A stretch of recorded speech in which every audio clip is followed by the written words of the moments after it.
स्वागत है आप सभी लोग का आपके अपने YouTube channel live study Allahabad में। दोस्तों आज की इस वीडियो में हम लोग करने वाले हैं भारतीय संविधान की अनुसूची, जो कि काफ़ी इम्पॉर्टेंट टॉपिक है और अक्सर एक क्वेश्चन एग्जामिनेशन हॉल में इस टॉपिक से देखने को मिल जाते हैं। ठीक है, तो वो मैं सारे तथ्यों को कवर करूंगा जो भी तथ्य एग्जामिनेशन हॉल में इस टॉपिक से पूछे जाते हैं। ठीक है, और अगर जो पहली बार आप मेरे चैनल पर विजिट किए हैं, पहली बार आप मेरी वीडियो को देख रहे हैं, तो प्लेलिस्ट में एक बार अवश्य विजिट करिए ताकि आपको एक क्रम से वो सारे टॉपिक मिल जाए जो टॉपिक एग्जामिनेशन हॉल में पूछे जाते हैं, और हर टॉपिक में उन सारे तथ्यों को कवर किया गया है जो भी तथ्य एग्जामिनेशन हॉल में पूछे जाते हैं। चलिए चैनल को सब्सक्राइब कर लीजिए, वीडियो को लाइक कर दीजिए, कमेंट कर दीजिए, बेल आइकन को दबा दीजिए ताकि जब भी मैं नेक्स्ट वीडियो अपलोड करूँ आपको नोटिफिकेशन मिले। चलिए अब हम बात करते हैं दोस्तों भारतीय संविधान की अनुसूची। ठीक है, भारतीय संविधान की अनुसूची अगर जो हम बात करें कि हमारे संविधान में टोटल कितनी अनुसूची है, अनुसूचियों की संख्या कितनी है, तो वो है दोस्तों वर्तमान समय में जो है वो 12 है। लेकिन अगर जो हम लोग ये बात करें, ठीक है, कि जब मूल संविधान बन के तैयार हुआ था, ठीक है, तो कितनी अनुसूचियां थी भारतीय संविधान में, उस टाइम 8 थी। ठीक है, तो जो जब हमारा संविधान अंगीकृत किया गया तो उस टाइम अनुसूचियों की संख्या क्या थी, 8 थी, और बाद में 4 जोड़ लिए गए। तो अब वर्तमान में कुल अनुसूचियों की संख्या कितनी हो गई है दोस्तों, 12 हो गई है। एग्जामिनेशन हॉल में पूछ लेता है। देखिए प्रश्न कैसे पूछता है, प्रश्न पूछ लेता है दोस्तों कि भारतीय संविधान में मूल अनुसूचियां कितनी थीं। ठीक है, मूल अनुसूचियों की संख्या कितनी थी, तो ऐसे पूछे दोस्तों, मूल अनुसूची पूछे। भारतीय संविधान जब लागू हुआ था उस टाइम तो 8 अनुसूचियां थी। लेकिन अगर जो बात करें कि भारतीय संविधान में वर्तमान में कितनी अनुसूचियां हैं, तो वो क्या है दोस्तों, 12 है। ठीक है, अब चलिए हम लोग एक क्रम से पढ़ेंगे कि किस अनुसूची में किस चीज़ को शामिल किया गया है। ठीक है, तो अगर जो हम बात करें दोस्तों प्रथम अनुसूची की, तो काफ़ी कॉमन सी बात है। प्रथम अनुसूची में क्या शामिल किया गया है, भारत के राज्य तथा केंद्र शासित प्रदेशों को। ठीक है, भारत के राज्यों तथा केंद्र शासित प्रदेशों को प्रथम अनुसूची में शामिल किया गया है। हम एक एक नोट डाउन करते चलेंगे और आप लोग दोस्तों, मेरी गारंटी है कि क्लास आप पूरी देख लीजिए, आपको अनुसूची से संबंधित कोई दिक्कत नहीं होने वाली है, सारे प्रश्न क्लियर हो जाएंगे। ठीक है, तो अगर जो हम प्रथम अनुसूची की बात करें दोस्तों, ठीक है, नोट डाउन करते चलिए। प्रथम अनुसूची, ठीक है, प्रथम अनुसूची, ठीक है, प्रथम अनुसूची में क्या किया गया है, राज्य एवं केंद्र शासित प्रदेश। ठीक है, प्रथम अनुसूची में क्या किया गया है दोस्तों, राज्य एवं केंद्र शासित प्रदेश, राज्य एवं केंद्र शासित प्रदेश। ठीक है, केंद्र शासित प्रदेश। ठीक है, राज्य एवं क्या किया गया है दोस्तों, राज्य एवं केंद्र शासित प्रदेश के बारे में बात की गई है। ठीक है,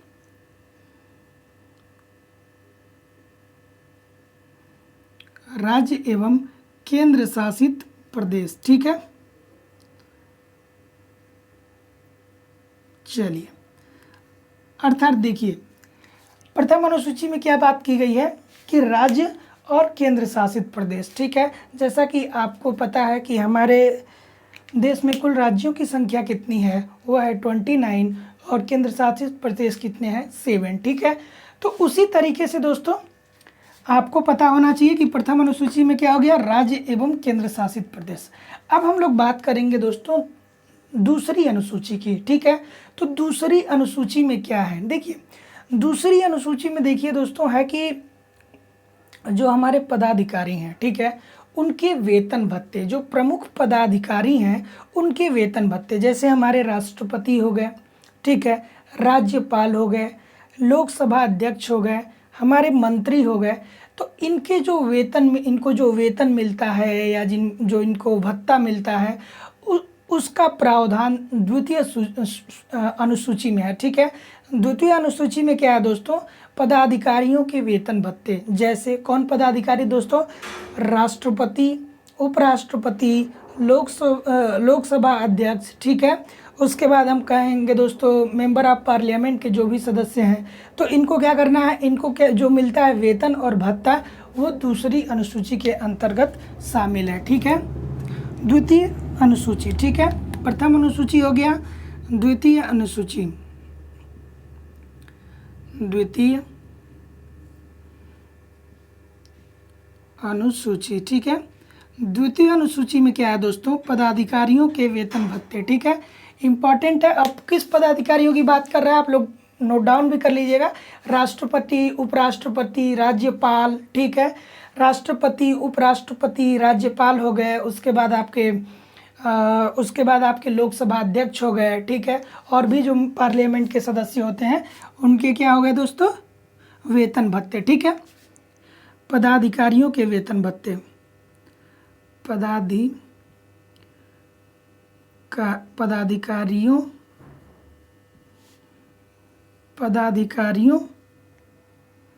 के वेतन भत्ते। ठीक है, पदाधिकारियों के वेतन भत्ते। ठीक है, पदाधिकारियों के वेतन भत्ते। ठीक है, अब देखिए प्रथम अनुसूची हो गया राज्य एवं केंद्र शासित प्रदेश। ठीक है, अर्थात हमारे जो राज्य हैं और केंद्र शासित प्रदेश हैं उनको प्रथम अनुसूची के अंतर्गत शामिल किया गया है। ठीक है, द्वितीय अनुसूची में क्या किया गया है, जो हमारे पदाधिकारी हैं उनके वेतन भत्तों, ठीक है, का प्रावधान किया गया है कि उनका वेतन भत्ता कैसा होगा, कितना होगा, ये सारा जो डिसाइड होता है वो द्वितीय अनुसूची में होता है।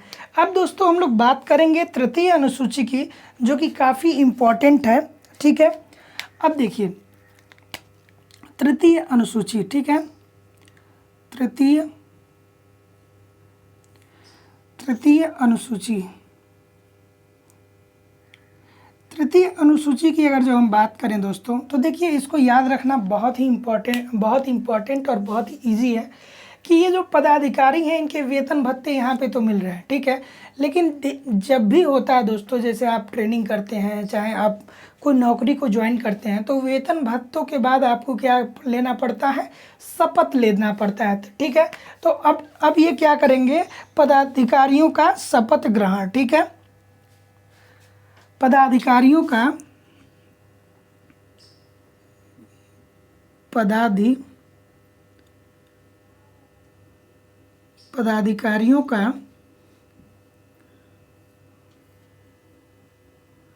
शपथ ग्रहण। ठीक है, देखिए जैसा कि पता है दोस्तों कि अगर जो हमारे राष्ट्रपति हो गए, उपराष्ट्रपति हो गए, राज्यपाल हो गए, जब ये क्या बोलते हैं कि पद को ग्रहण करते हैं, तो वो एक शपथ लेते हैं कि हम पूरी निष्ठा और संविधान के अनुसार, ठीक है, अपने कर्तव्यों का पालन करूंगा इन फ्यूचर में। ठीक है, तो तृतीय अनुसूची के अंतर्गत वही शपथ को शामिल किया गया है, जो हमारे पदाधिकारी हैं उनके शपथ को शामिल किया गया है तीसरी अनुसूची के अंतर्गत। जैसे हमारे जब देश में चुनाव होता है तो प्रधानमंत्री हो गए, हमारे राष्ट्रपति हो गए, ठीक है, अदरवाइज राज्यपाल हो गए, तो ये लोग जो शपथ लेते हैं दोस्तों ना, तो शपथ में क्या लेते हैं कि हम तृतीय अनुसूची के अंतर्गत कहा गया है कि जैसे जो शपथ लेते हैं वो क्या कहते हैं कि हम शपथ लेते हैं कि हम अपने कर्तव्यों का निर्वहन निष्ठापूर्वक संविधान के अनुसार करेंगे। ठीक है, कुछ इस प्रकार का शपथ लिया जाता है, हमारे पदाधिकारी लेते हैं। तो देखिए प्रथम अनुसूची में राज्य एवं केंद्र शासित प्रदेश, ठीक है, यानी जो भारत के राज्य हैं और केंद्र शासित प्रदेश को शामिल किया गया है। द्वितीय अनुसूची में पदाधिकारियों के वेतन भत्ते, जो हमारे राष्ट्रपति, उपराष्ट्रपति, राज्यपाल, चाहे जो भी पदाधिकारी हैं उनके वेतन भत्ते डिसाइड किए जाते हैं, उनको दूसरी अनुसूची में शामिल किया गया है। तृतीय अनुसूची में शामिल किया गया है पदाधिकारियों का शपथ ग्रहण, ठीक है, कि जो वो शपथ ग्रहण करते हैं। अब हम बात करते हैं दोस्तों चौथी अनुसूची की। ठीक है, चौथी अनुसूची इंपॉर्टेंट है। चौथी अनुसूची,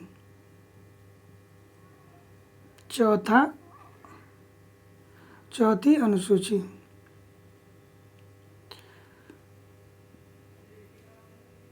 ठीक है।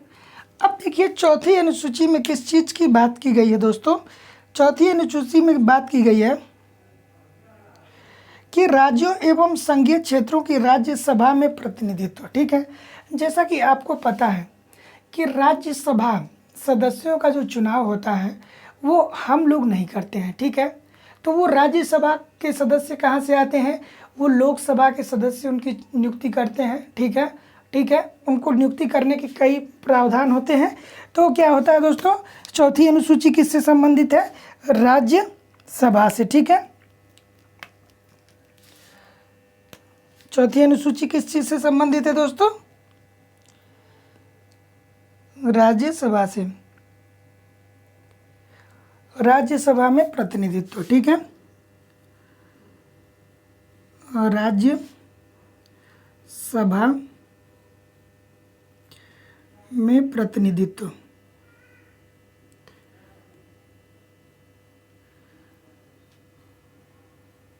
ठीक है, देखिए राज्यसभा को क्या बोला जाता है दोस्तों, अस्थाई सदन बोला जाता है, क्योंकि इसको कभी भंग नहीं किया जा सकता है।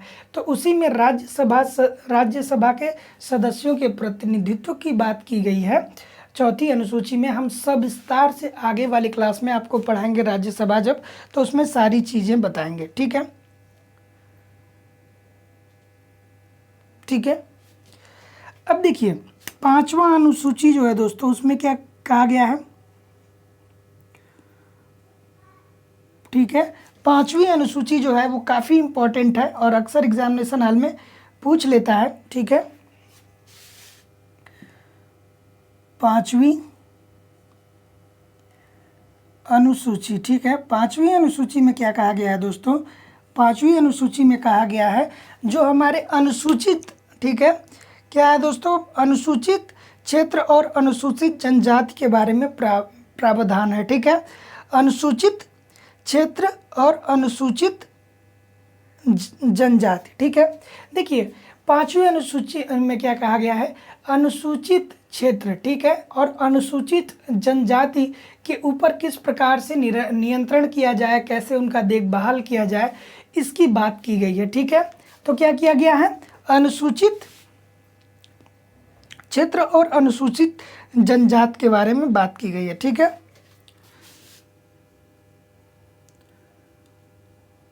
अनुसूचित, ठीक है, क्या किया गया है दोस्तों, अनुसूचित क्षेत्र व अनुसूचित जनजाति पे नियंत्रण।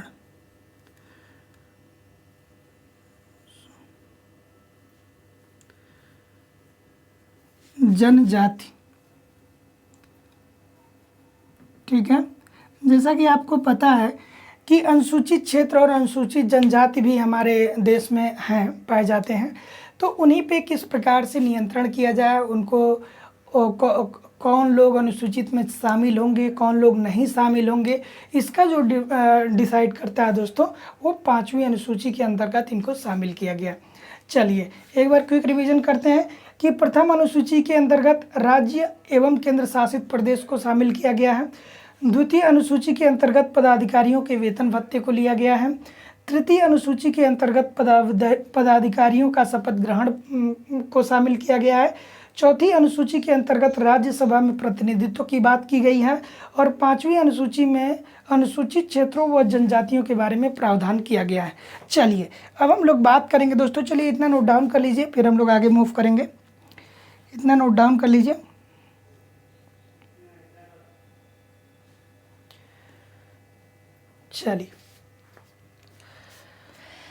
चलिए ये पांचों अनुसूची काफ़ी इंपॉर्टेंट थे दोस्तों। अब हम लोग बात करेंगे आगे छठी अनुसूची के बारे में, 7वीं, 8वीं, 9वीं, 10वीं और इसी क्रम में 11वीं और 12वीं। दोस्तों प्लीज़ चैनल को सब्सक्राइब कर लीजिए, वीडियो को लाइक कर दीजिए, कमेंट कर दीजिए, बेल आइकन को दबा दीजिए ताकि जब भी मैं नेक्स्ट वीडियो अपलोड करूं आपको नोटिफिकेशन मिल पाए। ठीक है, अब हम बात करेंगे दोस्तों छठी अनुसूची की। ठीक है, छठी अनुसूची, ठीक है, छठी अनुसूची की अगर जो हम बात करें दोस्तों, तो इसमें कुछ राज्यों के बारे में प्रावधान किया गया है। ठीक है, छठी अनुसूची के अंतर्गत, ये बहुत इंपॉर्टेंट है, अक्सर एग्जामिनेशन हॉल में प्रश्न पूछते हैं और स्टूडेंट कंफ्यूज हो जाते हैं। असम, मेघालय, त्रिपुरा और मिजोरम। ठीक है, असम,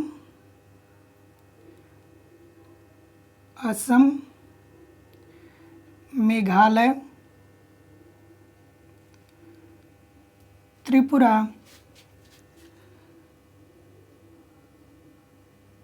असम, मेघालय, त्रिपुरा और मिजोरम।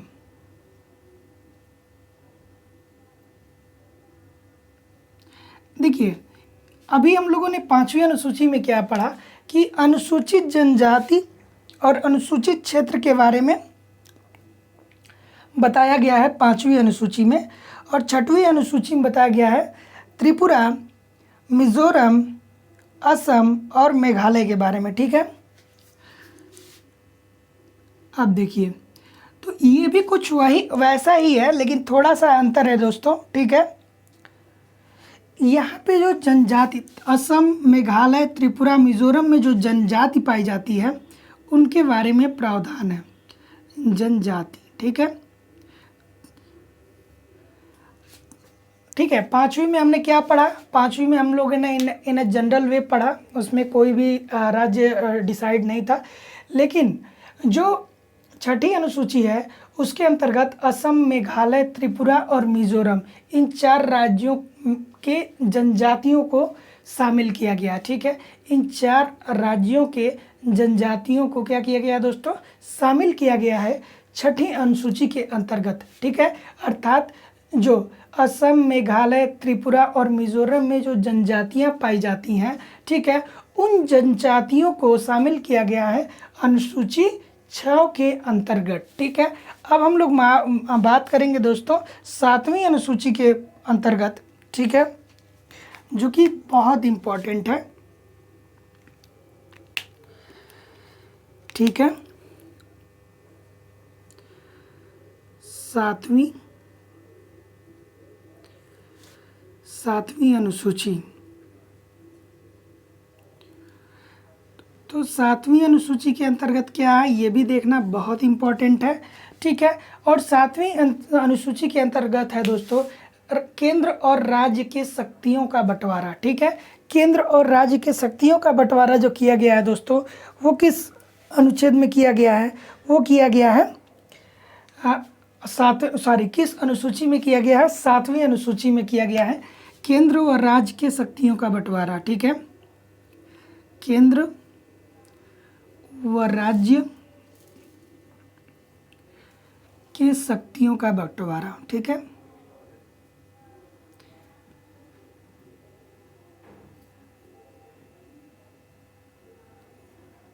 ठीक है, केंद्र व राज्य के शक्तियों का बंटवारा। ठीक है, इम्पोर्टेंट है, याद रखिए।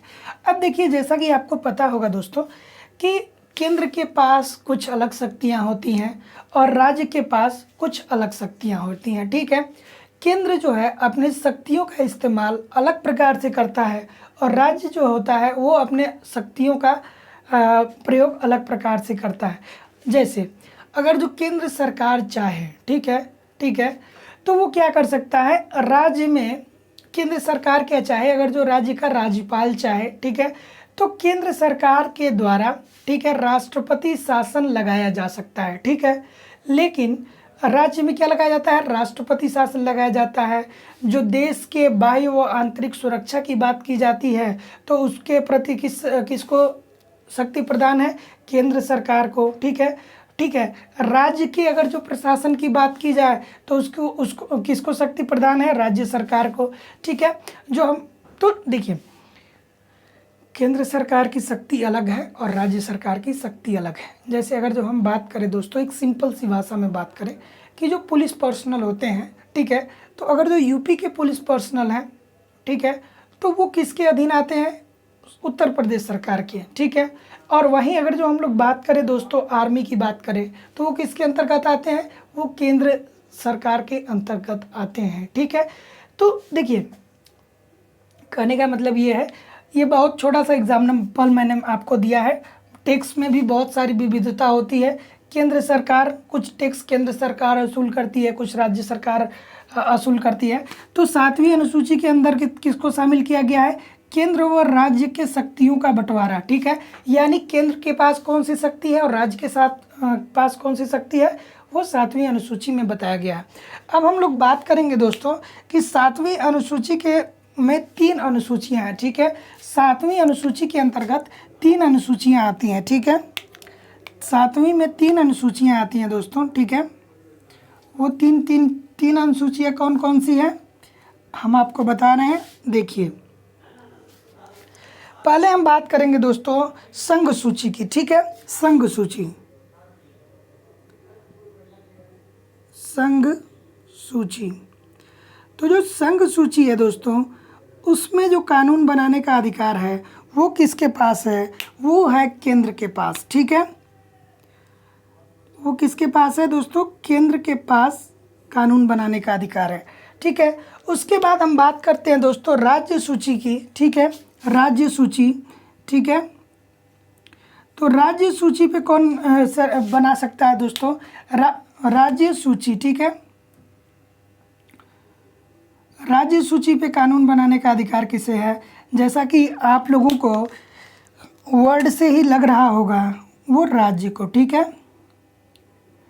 और फिर आगे हम बात करेंगे दोस्तों समीपवर्ती सूची। ठीक है, सॉरी, समवर्ती सूची। ठीक है, समवर्ती सूची। ठीक है, तो समवर्ती सूची पे केंद्र और राज्य दोनों मिलके क्या बना सकती है दोस्तों? कानून बना सकती है। ठीक है, केंद्र और प्लस राज्य। ठीक है, केंद्र प्लस राज्य दोनों मिलके क्या कर सकता है दोस्तों? कानून बना सकता है। ठीक है, चलिए देखिए, अब हम बात करेंगे दोस्तों कि वर्तमान में जो संघ सूची में है दोस्तों कितने विषय हैं? वो 100 विषय हैं। ठीक है, पूछ लेता है कि वर्तमान में संघ सूची में कितने विषय हैं? वो हैं 100।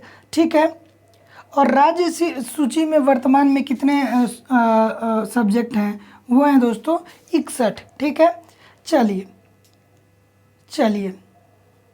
ठीक है दोस्तों, इतना आप लोग नोट डाउन कर लीजिए।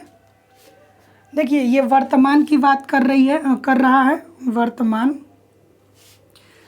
ये भी वर्तमान। ठीक है, और अब देखिए एक प्रश्न और बन सकता है दोस्तों कि मूल में कितने विषय थे? ठीक है, मूल थे दोस्तों 97। ठीक है, 97 विषय थे और वर्तमान में प्लस 3 हो गए, 100 हो गए। ठीक है, और राज्य सूची में कितने थे? राज्य सूची में दोस्तों थे 66। ठीक है, और 66 से कम होके 61 हो गए। ठीक है, चलिए इतना नोट डाउन करिए, फिर हम लोग आगे मूव करेंगे। चलिए एक बार रिवाइज कर लेते हैं कि जो 6ठी अनुसूची है इसके अंतर्गत किसको शामिल किया गया है? असम, मेघालय, त्रिपुरा, मिजोरम में जो जनजाति लोग रहते हैं उनको शामिल किया गया है। और 7वीं अनुसूची में केंद्र व राज्य के शक्तियों का बंटवारा कैसे होता है, उन सारी चीज़ों को शामिल किया गया है। 7वीं अनुसूची को 3 भागों में डिवाइड किया गया है। संघ सूची, जिस पे कानून बनाने का अधिकार केंद्र सरकार को है। पहले जो था दोस्तों वो 97 विषय थे, लेकिन वर्तमान में संघ सूची में कितने विषय शामिल हो गए हैं दोस्तों? 100 विषय। राज्य सूची में कानून केवल राज्य बना सकता है। ठीक है, और समीपवर्ती सूची में केंद्र और राज्य दोनों बना सकता है। चलिए इतना नोट डाउन करिए, फिर अब हम लोग आगे मूव करेंगे। चलिए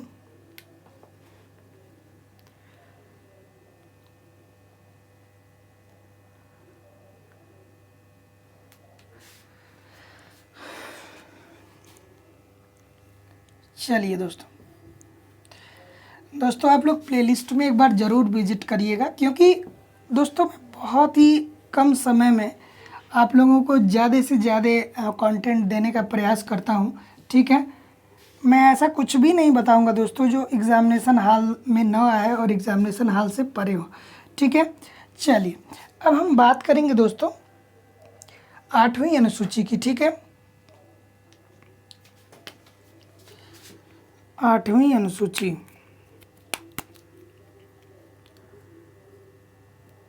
ठीक है दोस्तों, 8वीं अनुसूची के बारे में बात करेंगे। 8वीं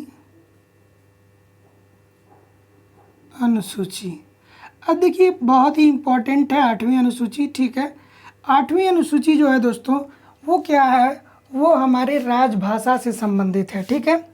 वो क्या है दोस्तों, भारत की भाषाओं से संबंधित है, ठीक है।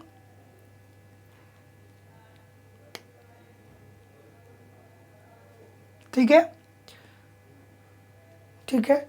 8वीं अनुसूची में क्या उल्लेखित है दोस्तों, 22 भाषाएं, ठीक है। भारत की कुल कितनी भाषाएं हैं दोस्तों, 22 भाषाएं हैं।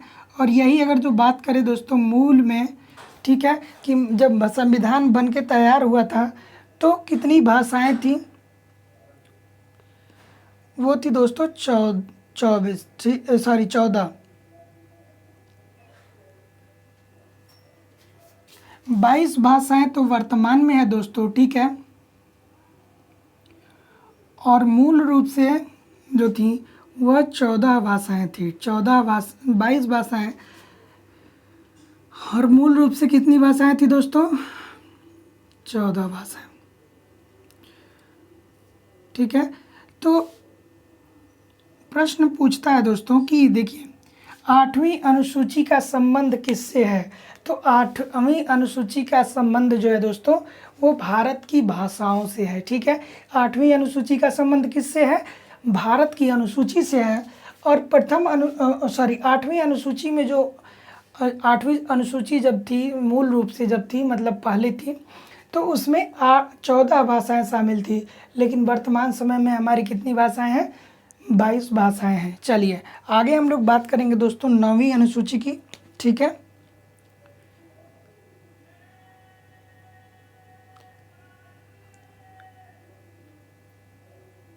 ठीक है, 9वीं अनुसूची की बात करेंगे दोस्तों, ये भी इम्पोर्टेंट है, ठीक है।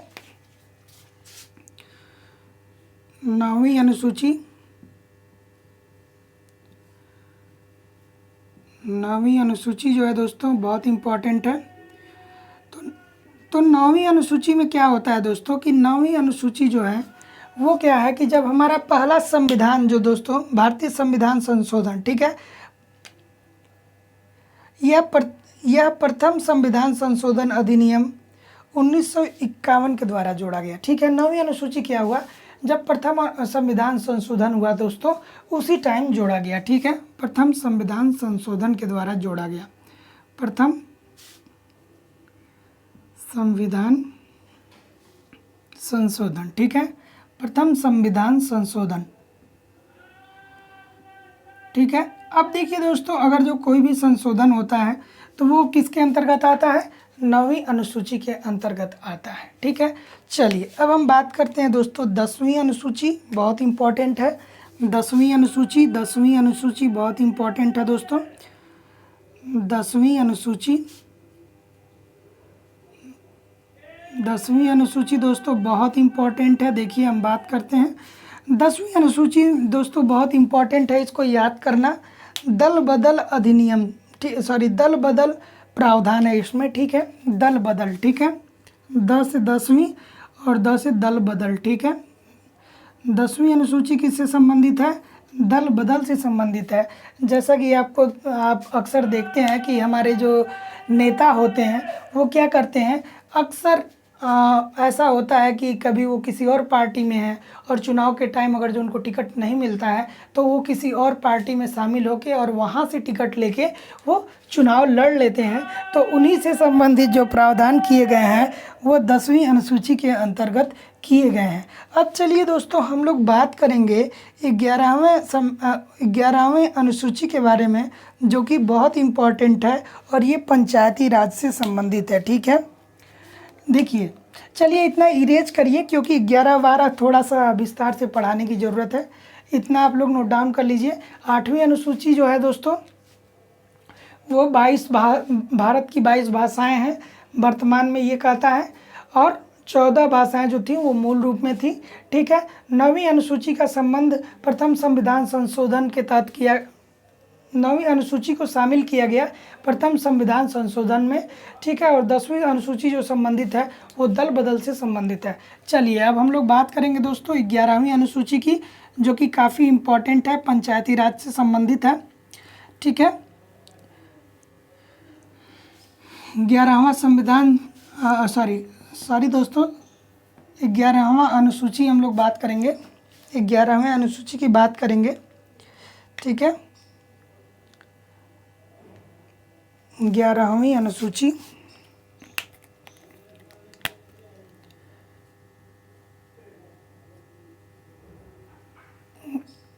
ग्यारहवीं अनुसूची की अगर जो हम बात करें दोस्तों,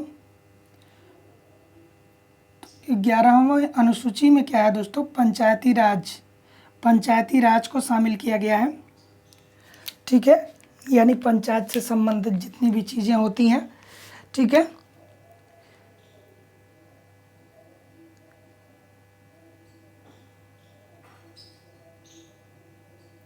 चलिए, पंचायती राज,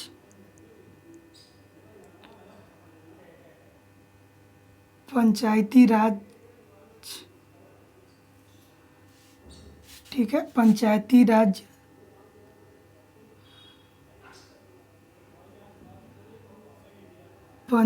राज के बारे में बात किया गया है, ठीक है। और पंचायती राज, ठीक है, क्या किया गया है दोस्तों, पंचायती राज के बारे में बात किया गया है, पंचायती राज के संस्थाओं के कार्यों के, ठीक है। पंचायती राज संस्था के कार्य। और 11वीं अनुसूची को जोड़ा कब किया गया था दोस्तों, बहुत इंपॉर्टेंट है। 11वीं अनुसूची को कब जोड़ा गया था, ये प्रश्न बहुत इंपॉर्टेंट है। वो 73वें संवैधानिक संशोधन में जोड़ा गया दोस्तों। इसको 11वीं अनुसूची को कब जोड़ा गया, बहुत इंपॉर्टेंट है दोस्तों। वो जोड़ा गया 73वें संविधान संशोधन, ठीक है। 73वें संविधान संशोधन,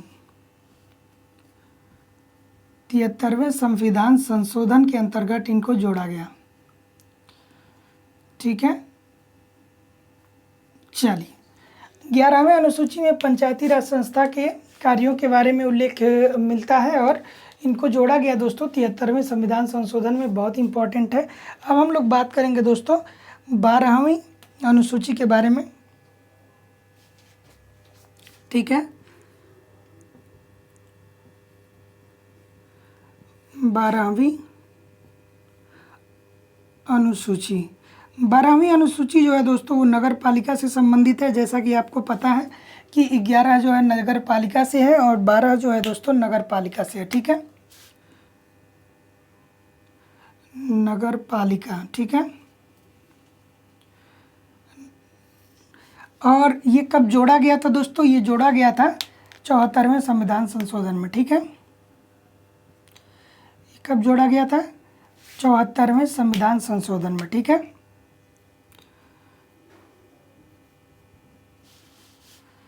74वें संविधान संशोधन में। चलिए, तो ठीक है दोस्तों, देखिए हम लोगों ने 12 संविधान संशोधन 12 अनुसूची यहाँ पे कंप्लीट कर ली। हम लोगों ने 11वें के बारे में बात की, पंचायती राज्य के से संबंधित है और ये जोड़ा गया 73वें संविधान संशोधन में। और 12वीं अनुसूची जो है नगर पालिका से संबंधित है, ये जोड़ा गया 74वें संविधान संशोधन के अंतर्गत, ठीक है।